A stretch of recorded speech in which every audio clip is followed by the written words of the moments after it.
For your listening enjoyment, Edmund O'Brien as Johnny Dollar. Your call to Blood River is ready, sir. 1 moment. Go ahead, please. Hello, Deputy Gray? Yeah, is this Mr. Dollar? Yeah, right. I've been assigned to the Colburn shooting. I got your telegram. Will you be here? Well, I have to ask you a favor. I got a plane space to Parkinson, and I understand there's a bus to a place called Divide, but I can't find any transportation into Blood River. Well, there isn't any. I'll have to meet you in Parkinson. Oh, good. I'm due to arrive at 4 tomorrow afternoon. Say, what about Colburn? Did he make a statement? No, he hasn't come to yet. If you want one, you better show some speed. The doc says he may not last till tomorrow.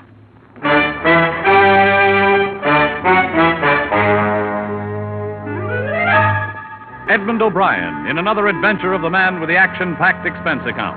America's fabulous freelance insurance investigator. Yours truly, Johnny Dollar.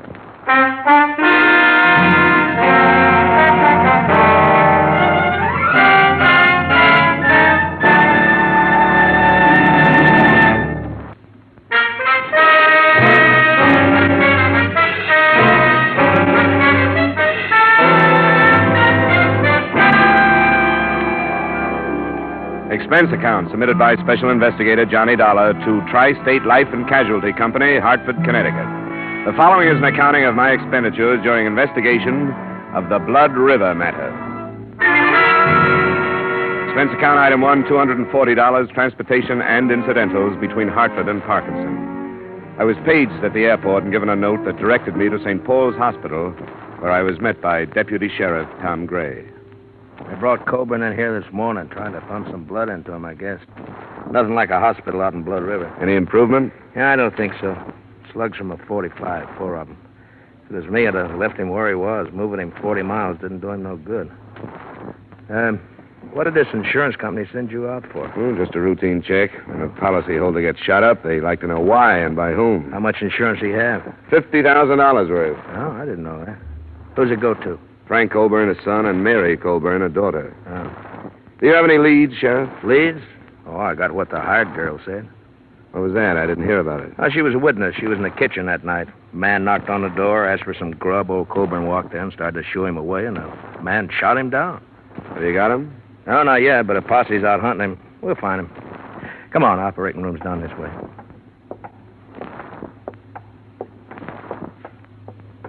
Tom, have you heard any news? Not yet, Mary. Hello, Frank. I didn't know you two were here. Yeah, we came in as fast as we could. This is Dollar. He's from your pa's insurance company back east. Miss Colburn, Frank. Who sent for you, Dollar?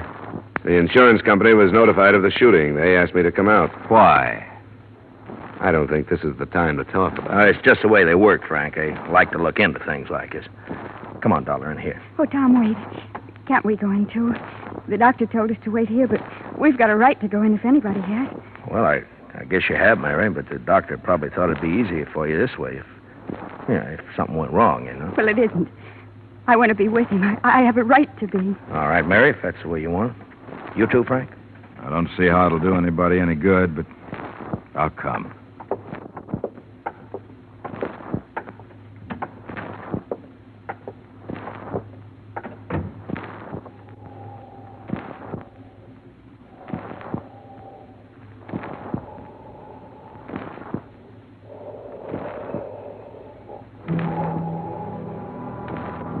The son, Frank, was a huge man, well over 6 feet in his high-heeled boots.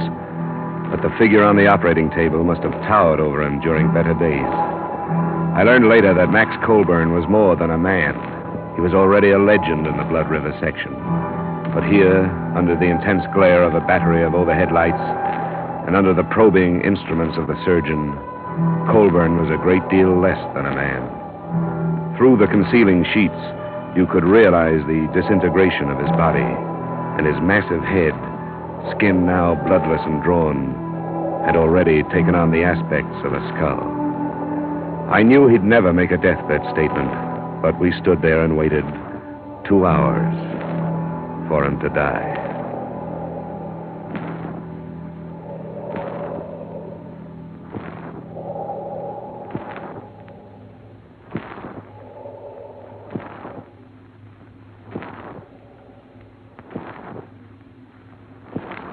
That's all, nurse. Jot down the time, please, and notify the coroner. Yes, sir. 6:15. Mary, don't do that. It won't do no good. Oh, Tom, what'll I do? What'll I do? You'll be all right, Mary. Frank, take her out of here, will you? Come on, Mary. There's nothing anybody can do now. If it had been me, Doc, I'd never brought him in. Old Bull might have made it in Blood River. I'm sorry, Gray. He had to be moved. No facilities at all out there. It's your business, I guess. It was point-blank range, Gray. Multiple punctures of the stomach, single puncture of the right lung. He had to be moved.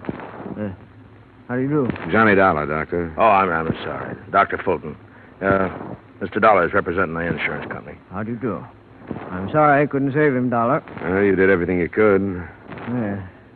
Who was it that shot him, do you know? Not yet. I hope you'll find him.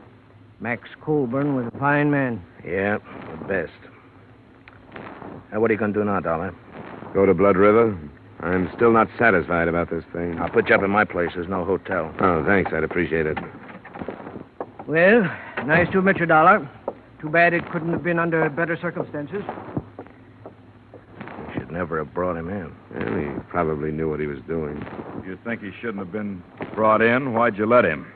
You're supposed to be the sheriff out here. There's nothing I could do to stop him, Frank. No, and there didn't seem to be anything you could do before to stop it either. Oh, now, calm down, Frank. The county don't pay you to run around with my sister. If you'd been spending half the time on your job that you do with her, this wouldn't have happened. That's enough, Frank. Now, shut up. And if Mary don't know it's mostly your fault, I'm going to tell her. He's a hot-headed buzzard. Yeah, I noticed. Can we make it to Blood River tonight? Yeah, we can make it all right. Look, Dollar, I want to tell you something. It's a funny little place, only about 300 people in it. They aren't going to like you butting in. They don't like strangers. I'm used to that. Okay, as long as I told you. My Jeep is out in the back in the parking lot.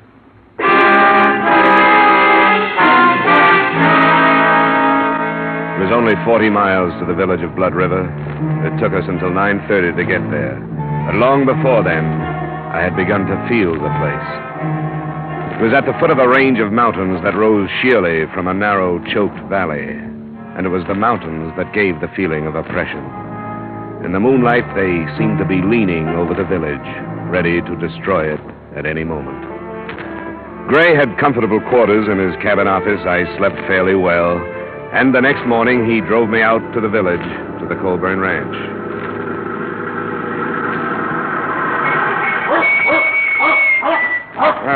Quite a layout.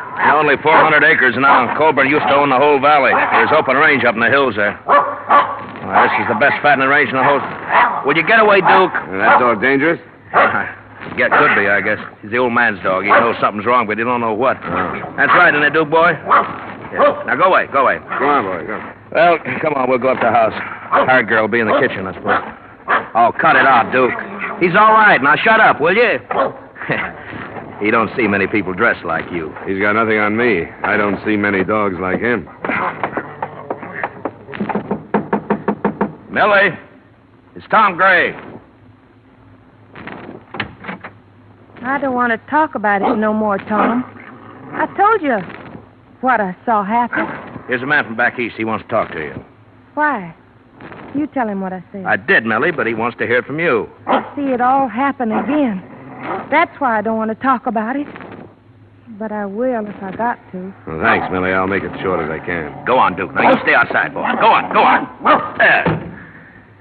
Well, this is where it happened, Dollar. He's lying right there. This way with his head on the table. Two of the slugs hit the wall there. Hey, you see the marks? Yeah. Was he lying face up? That's right. Went over backwards. Shot from about here, I'd say. Is that right, Millie? I don't know. I went in the sitting room when I saw there was going to be trouble. How much did you see? I told Tom. It was after supper and I was cleaning up. A stranger come to the door and said he was hungry. I yelled to Mr. Colburn. I have to ask him about things. And he started right away to run him out. I fed a lot of strangers. I never heard him act that way before. Did it sound like he knew this stranger? I couldn't tell. He started cussing at him, and I run in the sitting room and held my hands over my ears till the shooting. Then I screamed. According to the description you gave Sheriff Gray, The man was short, stocky, with dark hair and heavy eyebrows. Now, can you remember anything else about him? I can remember one thing more. He was wearing some kind of a coat and had a newspaper in one pocket. Mm-hmm. Would you recognize him again if you saw him? Oh, yes. I'll never forget him. Why haven't you caught him, Tom? We'll get him. Did you see him after you heard the shots? No. I run back in here and saw Mr. Colburn. Then I run outside screaming. Randy come out of the bunkhouse. I didn't see the man. That's Randy Drew. He didn't see this stranger coming or going. Colburn's son and daughter, where were they? They wasn't here. I don't know where Miss Colburn was, but Mr. Colburn wasn't home yet from riding fence. Millie. What? You telling the truth? Yes. You aren't protecting anybody. Of course I ain't protecting anybody. Why should I do anything like that? Who would it be? I only asked, Millie. That's all I want here, Sheriff. Good enough. Thanks for the help, Millie. Yeah, it looks like it's going to storm. How old is she? Huh? No, about 20, I guess. With a little work, she could be an attractive girl. She's peculiar. She grew up outside, but never quite did inside. How does she and Frankie get along? Pretty good, I guess. What are you driving at? Sometimes that stranger story sounds just a little too pat. Now, hold on. I take it that's the bunkhouse? Yeah, that's it. Now, how could somebody kill Colburn and then get across all this open yard before anyone ran out to check on the shooting? I don't know. I guess shooting out here don't mean what it does where you come from. Folks here do a lot of shooting. Well, Millie said she screamed. Yeah, it's pretty dark here, too. The mountains cut off the sun about 4 o'clock. Well, maybe so. I told you we found a gun in a ditch near here. She said she had a newspaper in his pocket. The gun was wrapped in one when we found it. Who's this? What? That looks like Charlie Baxter. Oh, yeah, it is. He was in the posse. Wonder what he's steaming that horse about. Hold it. Oh! What's the matter, Baxter? We got him. We got the killer. We found him at Silver Star. Oh, well, good. Where's he now? We're bringing him to your place. It's Elmer Bryce. He came back? You better get in there. Right. You stay here and bring Millie in. She'll have to identify him. Use the truck. Okay. Let's get on back to town, Dollar. Who's Elmer Bryce? There used to be a hand here, just flunky. Kept the range string watered. Choked a colt to death with a rope, and old man Colburn darn near killed him. When was this? Oh, 2 years ago.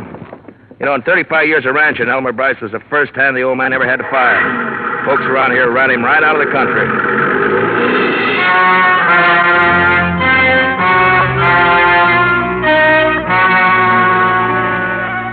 The thunderstorm swept in over the mountains and began to drench the valley during the trip back to the village. A group of maybe a dozen curious were huddled in slickers outside Gray's office waiting for a look at the prisoner. He arrived by car, went through the formalities of arrest, and a few minutes later, Colburn's hired girl walked into the office and faced him. That's him. He's the one. You swear on the Bible, Millie? Yes, I could never forget him. Okay. You can go on back to the ranch. Thanks for coming in. I'm glad they caught you. Oh, Millie. When they kill you, maybe I can sleep without seeing it happen all over again. That's enough, Millie. All right. Hey, you want Millie? Well, Bryce, you're under arrest. Anything you say will be used against you. I didn't kill him. You deny being at the ranch? I was at the ranch, but I didn't kill him. Well, what did you do? I was hungry. I thought I could get something to eat. He owes it to me. I can't get work no place because he talked about me so much. Nobody'll hire me on account of the way he talked. It wasn't my fault that colt choked. He kept pulling and the rope jammed. Colburn, he told people I was crazy and I did it for fun. That ain't right. What happened at the ranch? Well, I asked the girl for something to eat.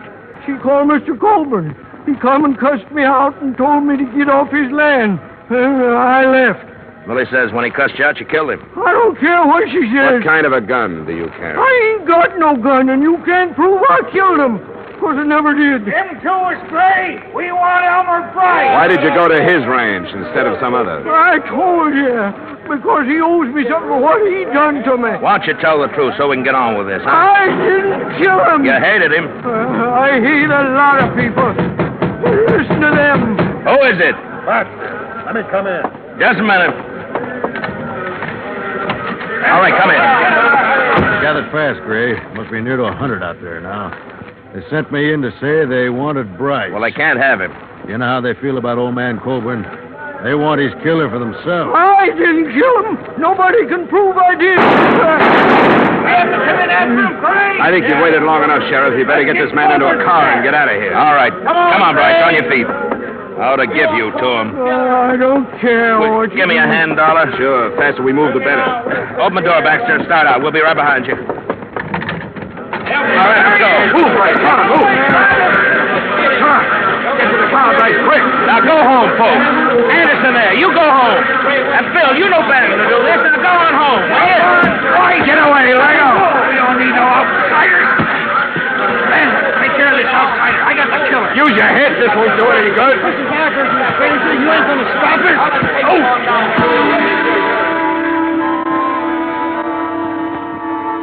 There was no stopping them. I caught a last glimpse of Bryce's face as I went down into the mud of the street. Then there was nothing but hundreds of thrashing legs carrying the mob and their victim to a waiting truck. Blood River was in the process of living up to its name.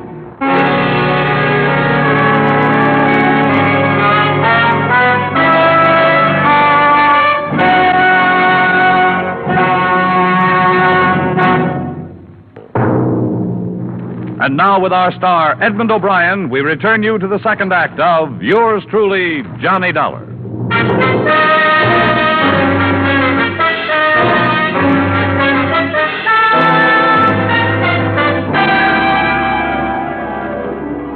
Deputy Sheriff Gray had fared worse than I. A boot heel had stunned him. So it was 15 minutes before we got underway in the Jeep. We found Elmer Bryce on the road to the Colburn Ranch, hanging from a bridge. We took his body back to the sheriff's office in the now silent village. You got to understand how they felt about Colburn before you can begin to understand their actions. I'll never understand. I've never been part of a mob. And neither have I. Neither have they. But this is something special. The old man is going to break up the rest of his land and parcel it out. He's done it before. He was loyal to the Blood River folk, and it meant they could have the land of their own. They could never afford it except the way he sold it. You're in a bad spot, aren't you? What are you going to do about this lynching? I'd like to call back the last hour and a half. That's what I'd like to do about it. Should have kept Bryce out of Blood River, but I didn't know. These people are my friends. I'll have to go into Parkinson and name as many of them as I saw. That's what you pay for wearing a badge, I guess. It's a lousy break. Is there anything I can do? I think I better strap on a gun. For the first time since I got this job. See there on the desk the receipt I made out when I took Bryce's personal things? I better have that. Is it there? Yeah, it's here. Sheriff, What? what's this? Who signed this? Charlie Maxwell. He signed because Bryce couldn't write. That's his X just above there. He couldn't write. Well, no, he wasn't much for brains. You saw that. He couldn't write his own name, but he carried a newspaper around with him? Why? Just to have it handy for wrapping guns? Or did he learn to read without learning to write? Well, it's going to be a strange kind of justice, Sheriff. If he was telling the truth and your village killed an innocent man, those that go free will live with that for the rest of their lives. I'll leave the Jeep with you. I'll drive Maxwell's pickup into Parkinson. Yeah, thanks. There's some of my clothes and boots you can wear. Better get out of them wet ones. And just take this advice, will you? Don't go throwing your weight around. It's going to send them crazy. Be careful. I'll be back after supper.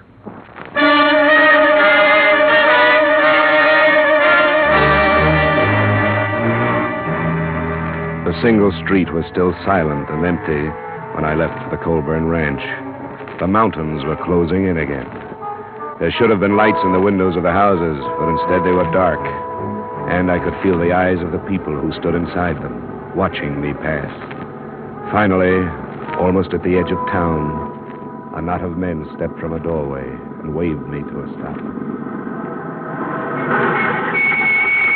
Where's Tom Gray? He went into Parkinson What for? to report the lynching. Lynching? Hear that, boys? He says somebody strung up the killer. I don't believe it. From what I hear, he hung himself. And good. Why are you trying this out on me? I'm not here to arrest you. I couldn't if I wanted to. What are you doing here? I'm still looking for Max Colburn's murderer. Bryce hung himself. He shouldn't have, because he wasn't guilty. Who says that? Sheriff Gray and I. There was nothing against him but your personal feelings and some circumstantial evidence. He's the one who done it. He even said so. Said what? That he went to the ranch first off. Why else would he do that? He was hungry. Now, come on, get out of my way. If you people think the rest of the story will help your peace of mind any, I'll try to get it for you. But Bryce was innocent. Think about that for the time being. Come on, move it, Ben. I'm coming through. Let him go, Ben. Come on, boys. He can't hurt us.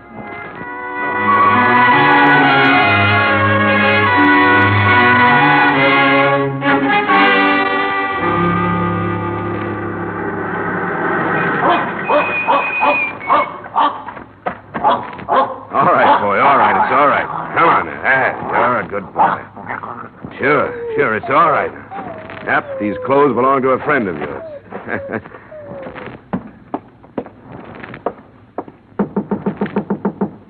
Who is it? Johnny Dollar, Miss Colburn. Oh, Who is it, Mary? it's Mr. Dollar, Frank. Oh, yeah. Come on in, Dollar. Thanks. We heard about Bryce. I'm sorry it went that way. Any man, I don't care what he is, has a right to a trial. Yeah. Lynching is one of man's least pleasant habits. This one especially, it looks like Bryce was innocent. No, he wasn't. Millie said he was the one. There could have been a lot of things wrong with her statement. She didn't see it happen. She only heard it. Somebody else could have taken advantage of Bryce's visit and done the shooting himself. I don't follow you. He did come out here. He admitted it, but I don't think he killed your father. He hated him.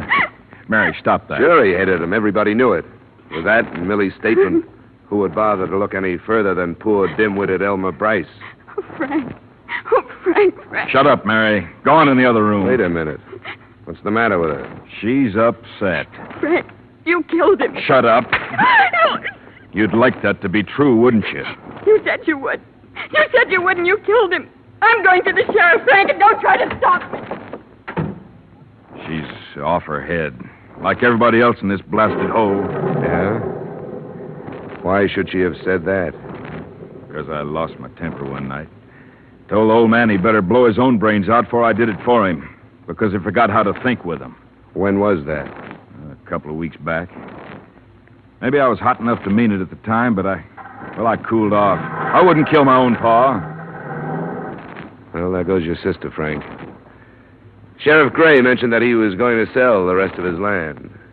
Was that the cause of the trouble? Yeah. He didn't care what happened to his kids. I told him with all the war talk, this was the time to hang on to it, restock the herds, and get ready to make some money. The ranch is yours now. That's right. Mine and Mary's. Where were you when your father was killed? I was riding fences up by Red Knoll. Do you have any way to prove that? Any witnesses? You don't run into anybody up that way. That's our land. Folks stay off it. What about it, Frank?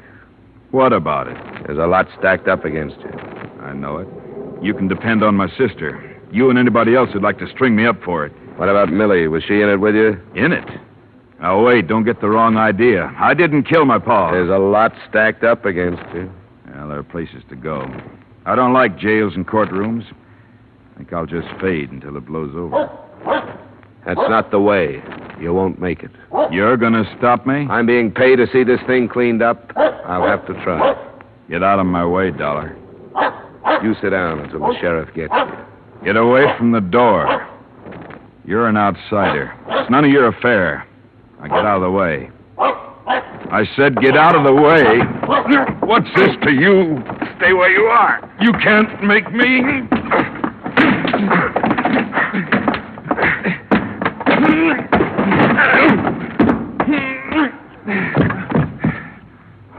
No, I don't want to have to kill you.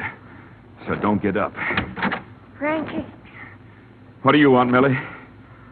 What are you doing with that gun? You've got to kill him, Frankie. Get out of here. You've got to. For me. Why? Because I lied. I lied to everybody. What about? About your pa. Elmer Bryce didn't kill him. Millie. Because I did. I killed him for you. You told me that night you wished he was dead. You remember that night? I remember, Millie. And I told you I'd do anything for you. Remember that? Anything. Yeah, I remember. I lied. Elmer Bryce came, but I stayed in the kitchen and heard everything he said. I knew he hated your pa, and after he ran away, I thought about it. You're crazy, Millie. I waited for a while, When I knew nobody saw that man leave, I yelled to your pa again. And when he come in, I shot him. And that night, I threw away the gun. What's the matter with you, Millie? You know what's the matter. Now, you can't run off and leave me. You've got to help me. I can't help you. You got to kill this man. I won't do it, Millie. Then you've got to take me away with you. I'm not going away now. I don't have to. I didn't have anything to do with it. This is the end for you and me. All right, Frankie. Hey, get down. Don't do it! Kill her. Drop it. Let go. All right. I did it for him. Now I don't care what happens to me.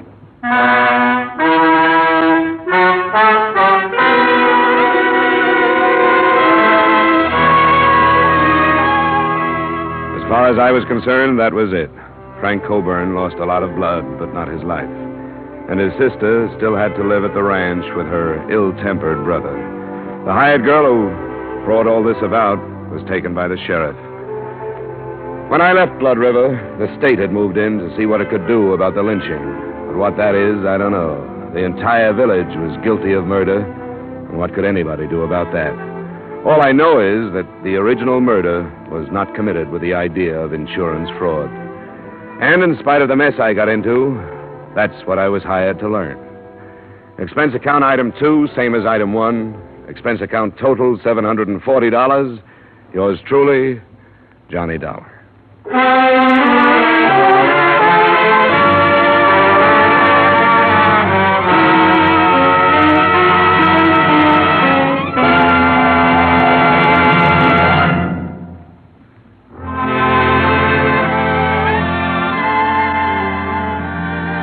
Edmund O'Brien in the title role, written by Gil Dowd with music composed and conducted by Leith Stevens.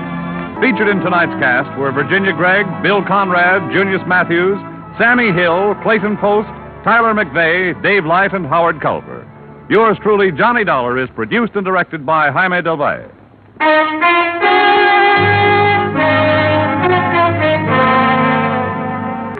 We invite you to join us again next week at the same time when, from Hollywood, Edmund O'Brien returns in another adventure of... Yours truly, Johnny Dollar.